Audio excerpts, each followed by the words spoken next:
Ahojte všetci, v tomto novom videu sa pozrieme na funkcie HDR, ktoré nám poskytuje Intuitive.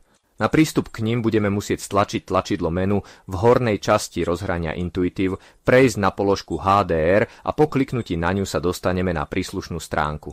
V tomto videu nevysvetlíme, čo je HDR, ale pochopíme, aké typy záberov sú potrebné pre Intuitive na vytvorenie tejto vysokej dynamickej škály. Konkrétne sa pozrieme na HDR pomocou metódy aritmetického priemeru. HDR automaticky vyvinuté s manuálnymi maskami luminancie pre nočné fotografie a to isté pre denné fotografie. Ďalej sa pozrieme aj na použitie tlačidiel na prípravu RAW. Preto bude nevyhnutné vytvoriť sériu fotografií v teréne, ktoré sú špecificky rozlíšené pre nočnú alebo dennú fotografiu. Pre dennú fotografiu sa zvyčajne zhotoví fotografia podľa toho, čo nám naznačí expozimeter fotoaparátu. Následne bude potrebné urobiť jednu alebo dve preexponované fotografie a tiež jednu alebo dve podexponované fotografie, aby sme dosiahli zosvetlené tiene aj obnovené vysoké svetlá. Táto sekvencia sa zvyčajne realizuje úpravou iba času expozície a ponechaním clony a ISO nezmenenými. Poďme sa pozrieť na praktický príklad fotografií, ktoré boli zhotovené v teréne pre HDR fotografiu počas dňa. V tomto prípade máme 5 fotografií, ktoré boli zhotovené v sekvencii, kde sa všetky líšia iba časom expozície, takže budeme mať niekoľko veľmi svetlých, jednu urobenú podľa expozimetra, teda základnú kanonickú fotografiu, a dve podexponované fotografie. Pre nočnú fotografiu zostanú clona a ISO vždy rovnaké a bude sa meniť len čas expozície. Veľký rozdiel spočíva v tom, že prvá fotografia, ktorú urobíme s parametrom 0 podľa expozimetra, bude prvá, potom budeme robiť len sekvenciu fotografií na obnovenie vysokých svetiel, ktoré môžu byť ako na fotografii tu, napríklad lampa v pravom hornom rohu, plus odrazy na stenách, ktoré môžu byť príliš výrazné. Pozrime sa na príklady, aby sme to lepšie pochopili. Tu máme sekvenciu fotografií, ktoré boli urobené týmto spôsobom, kde prvá je veľmi svetlá, a ak sa pozrieme na sekvenciu, postupne sa stmavuje, až kým posledné nie sú venované iba vysokým svetlám, a teda celú sériu takýchto fotografií. Poďme teraz pristúpiť k úprave našich fotografií. Aritmetický priemer je najjednoduchšia metóda, ktorú určite odporúčam pre nočné fotografie, ako je uvedené tu na tlačidle. Po stlačení tlačidla sa otvorí naše okno na načítanie vrstiev a po stlačení tlačidla prehliadať vyberieme fotografie, ktoré chceme spojiť. Môžeme to urobiť buď s fotografiami vo formáte JPEG, TIFF alebo RAW. Moje odporúčanie je použiť aritmetický priemer na spojenie fotografií vo formáte TIFF alebo JPEG, teda už samostatne vyvinutých fotografií, skôr než to robiť z RAW. Napriek tomuto nespôsobuje žiadne významné problémy ani pri súboroch vo formáte RAW a funguje veľmi dobre aj na tomto type súborov, rovnako ako aj HDR manuálnou metódou s maskami luminancie. Dá sa to realizovať ako s formátom TIFF, tak aj s formátom JPEG, ako aj s RAW súbormi. Pokračujúc tam, kde sme predtým skončili, vyskúšame zlúčenie HDR a aritmetického priemeru na niektorých RAW súboroch. Počet záberov, ktoré si prinesieme domov pre aritmetický priemer, je flexibilný, takže môžeme zvoliť, koľko rôznych druhov záberov urobíme. Moje odporúčanie je nepreháňať to, ideálne si priniesť domov medzi 4 a 6, rovnako ako rovnaký počet je odporúčaný pre HDR s maskami luminancie. Vyberieme tieto zábery, v tomto konkrétnom príklade ich je 6 a stlačíme tlačidlo OK. Software bude pracovať samostatne, až kým nám neposkytne konečný výsledok. Môžeme pozorovať, ako boli obnovené svetlá na lampáši a tiež odrazy na stenách a v iných oblastiach v porovnaní s pôvodnou fotografiou.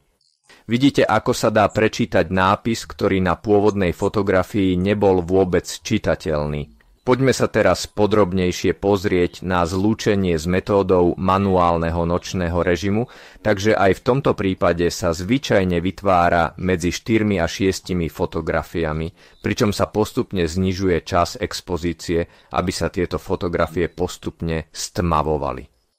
Obvykle zhotovujem medzi 5 až 6 fotografiami, pričom začínam s prvou fotografiou na 30 sekúnd z ISO 100, čo znamená veľmi nízke ISO, a clonu nastavujem viac menej uzavretú podľa oblasti, kde sa nachádzame. Ak je oblasť veľmi svetlá, clona je o niečo viac uzavretá, ak je priestor veľmi tmavý, clona je o niečo viac otvorená, aby som dosiahol svojich 30 sekúnd expozície.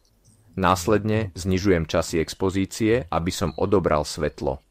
Zvyčajne začínam s prvou fotografiou na 30 sekúnd, druhou na 15 sekúnd, treťou na 7 sekúnd a tak ďalej, až kým nemám snímku, ktorá je na poslednom mieste veľmi tmavá, kde obnovujem len žiarovky a vysoké svetlá fotografie. Predtým, než pristúpime k zlúčeniu snímok, si dôkladne vysvetlíme rozhranie, ktoré máme pred sebou. Na nahrať foto vyberieme fotografie, ktoré chceme upraviť. Intuitív bude pracovať medzi 4 a 7 fotografiami, takže čísla, ktoré sú tu uvedené na tlačidlách, budú počtom fotografií, ktoré by sme mali nahrať do rozhrania, teda 6, alebo 4, alebo 5, alebo 7. Iné počty fotografií rozhranie nebude spracovávať, takže musím vybrať množstvo snímok, ktoré som urobil v teréne a zadať toto konkrétne číslo. Ak mám 6 snímok, musím stlačiť nahrať foto. Keď budú nahrané z Intuitive vo forme vrstiev pripravených na zlúčenie, stačí mi stlačiť HDR6, teda 6x6 fotografií. Hviezdičky označujú nočnú fotografiu. Vidíte, že tu pri dennej nie sú prítomné hviezdičky, takže čísla bez hviezdičiek sa vzťahujú na dennú, hviezdičky na nočnú fotografiu. A číslo vedľa HDR sa vzťahuje konkrétne na počet snímok, ktoré sme zhotovili v teréne. HDR4 bude predstavovať 4 snímky, HDR5 bude znamenať 5 snímok, HDR7 bude zahŕňať 7 snímok. Rovnakým spôsobom bude HDR manuálna metóda s maskami jasu pre denné fotografie. HDR5, čo predstavuje 5 snímok, HDR9, čo znamená 9 snímok a podobne aj pre ďalšie. Rovnakým spôsobom bude fungovať aj príprava RAW, vidíte HDR3, HDR7, HDR9, HDR5 s hviezdičkami. Tieto typy tlačidiel sa vzťahujú práve na počet snímok, ktoré realizujeme v teréne, a na ich typológiu. Tie s hviezdičkami na nočnú fotografiu, tie bez hviezdičiek na dennú fotografiu. Teraz to skúsime. Načítať fotografie, otvorí sa nám okno pre načítanie úrovní, vyberieme fotografie, ktoré chceme spojiť. V tomto prípade v našom príklade ide o 5 fotografií, stlačíme OK, potom Intuitive ich umiestni na úrovne premysleným spôsobom, teda ich premenová a usporiada do správneho poradia na zlúčenie. Dávajte pozor, je tu drobná poznámka, na ktorú si musíme dávať pozor, a to, že úroveň Intuitive HDR1 by mala byť najnižšia úroveň a zároveň aj najjasnejšia, ako je uvedené v poznámke. Ak HDR1 nebude najjasnejšia, alebo bude umiestnená na inom mieste úrovní, automatická akcia Intuitive nebude fungovať alebo bude pracovať nesprávne, preto nám pomáhajú tlačidlá premenovať alebo prevrátiť úrovne. Ak prevrátim úrovne, môžem ich prevrátiť a s premenovaním ich premenovať. Dôležité je, že ak sa nachádzam v takejto pozícii, kde HDR5 je najjasnejšia, mali by sme ju premenovať, nazvať HDR1 a prevrátiť úrovne. Ak budú fotografie v teréne zhotovené v poradí od najjasnejšieho po najtmavší, všetko bude pripravené na následnú úpravu, teda na stlačenie nasledujúceho tlačidla. Ak tieto zábery v teréne zhotovíme odlišne, potom ich budeme musieť usporiadať osobne. Keď máme naše fotografie dôkladne a starostlivo usporiadané, môžeme stlačiť tlačidlo Pripraviť RAW. Prečo? pretože tieto fotografie, ako sme videli na samotnom začiatku, boli nasnímané v RAW formáte. Takže táto sekcia nám bude veľmi nápomocná. V tomto konkrétnom prípade, ktorý tu máme, je k dispozícii 5 fotografií, čo znamená 5 rôznych úrovní a preto bude potrebné použiť tlačidlo HDR 5 s hviezdičkami, pretože ide o fotografie zhotovené počas nočného času. Po stlačení tlačidla HDR 5 nočné Intuitive dôkladne pripraví zábery na zlúčenie tým najlepším možným spôsobom. Po dokončení tohto kroku stačí jednoducho stlačiť tlačidlo HDR 5. V okamihu uvidíte, ako efektívne vytvorí naše HDR a veľmi účinne obnoví vysoké svetlá lampiónov. Pozrime sa na pôvodný príklad, vidíte, ako bolo veľmi svetlé a v našom konečnom výsledku, ako to veľmi dobre obnovilo. Toto bol príklad na fotografiách nasnímaných priamo v RAW formáte. Teraz prejdeme na príklad manuálneho vývoja s automatickými maskami jasu na fotografiách TIFF alebo aj JPEG. V tomto príklade som vytvoril RAW v teréne a potom doma, počas vývoja v Camera Raw alebo v Adobe Lightroom som vyvinul jednotlivé zábery, aby som z každého dostal to najlepšie.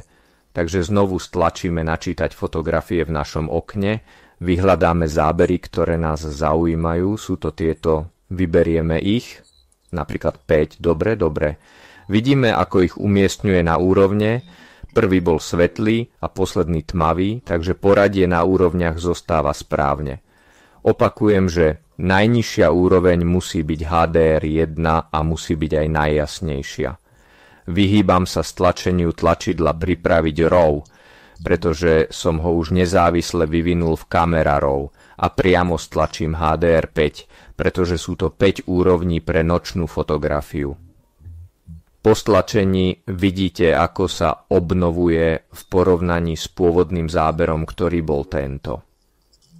Vidíte, že na úrovniach, ako v predchádzajúcom prípade, nám dáva masky jasu. Tieto masky jasu môžeme voľne prispôsobiť a zvyčajne posledné dve sú tie, ktoré môžu v niektorých fotografiách spôsobiť problémy.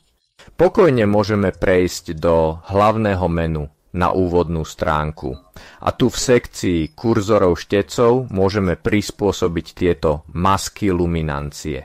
Máme možnosť upravovať hustotu a nepriehľadnosť a keď sa zameriam na túto konkrétnu, pozrite sa, čo sa stane, keď stlačím nepriehľadnosť a nastavím ju na polovičnú hodnotu, vidíte, ako sa mierne mení. Môžem zjemniť masku luminancie poslednej úrovne, alebo ju môžem ponechať úplne plnú a upraviť hustotu na jednu alebo druhú stranu. Teraz urobíme príklad na dennej fotografii vždy s manuálnou metódou s maskami luminancie. Môj návrh je buď využiť tradičnú metódu HDR alebo alternatívnu možnosť s maskami luminancie. Aj v tomto prípade si môžeme zvoliť medzi 5, 3, 7 a 9 fotografiami a po stlačení tlačidla na načítanie fotografií ich môžeme vyhľadať v našich priečinkoch. Poďme nahrať fotografie a po ich nahratí ich intuitívne umiestni na jednotlivé úrovne. Malá poznámka, potrebujeme, aby HDR1 bol najnižší a najjasnejší. Takto vidíte, že najjasnejší zostáva HDR5. Potom máme tie tmavšie a ten v strede je HDR1. V tomto prípade ich musíme manuálne usporiadať. HDR1 umiestním do stredu, pretože v sekvencii záberov máme jasný, stredný, tmavý a veľmi tmavý. Keď ich zoradím, pokračujem na premenovanie. Týmto spôsobom mi na premenovaní umiestní HDR1 na samotný vrchol, všetky ostatné v správnom poradí. Teraz ich môžem prevrátiť. Zistil som, že HDR1 je najnižší a zároveň najjasnejší, pričom ostatné sú v správnom poradí. Prosím, pamätajte si to a aplikujte, inak sa môžete intuitívne pomýliť. Keď sme si istí poradím úrovní, rozhodneme sa, či použijeme pripraviť RAW. Naša počiatočná snímka bola vo formáte RAW, takže ju môžeme bez problémov použiť. V tomto prípade máme k dispozícii 5 úrovní, takže idem na HDR5 bez hviezdičiek, pretože je to denná fotografia. Kliknem na to, otvorí trochu tiene a obnoví svetlá, poskytne nám súbor, ktorý bude najlepším možným súborom na úpravu. V tomto okamihu môžeme stlačiť HDR5. Pripomíname, že číslo vedľa HDR sa vzťahuje na počet úrovní, ktoré sme nasnímali a ktoré máme k dispozícii v programe Adobe Photoshop. Po stlačení nám poskytne masky luminancie pre našu ďalšiu manuálnu prácu. Tu je naše HDR, vidíte, že tu sú masky luminancie, ktoré, ako sme videli pri nočnej fotografii predtým, môžeme aj v tomto prípade upraviť buď pre nepriehľadnosť alebo pre prechod. Keď dosiahneme výsledok, ktorý sa nám najviac páči, môžeme zlúčiť úrovne a následne finalizovať v Camera Raw,